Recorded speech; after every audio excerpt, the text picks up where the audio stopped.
ইফতারির আগে যে দোয়া ওইটা আল্লাহ ফিরায় না। ইফতারি করার আগ মুহূর্তে আমরা যে পেঁয়াজু, আলুর চপ, বেগুনি, হ্যাঁ একটু খান আপনারা? রূহ শরবত খান নাকি? এই যে সাজায় রাখা হয় ডিজাইন করে, এইগুলো রেখে যখন দোয়া করেন এই দোয়াটা আল্লাহ শুনে খুব।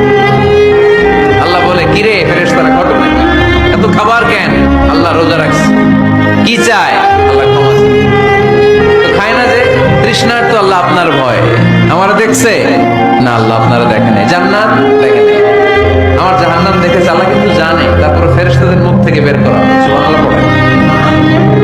আমার জাহান্নাম দেখেছে কিনা বলো? ফেরেশতারা বলে না, জাহান্নাম দেখে নাই।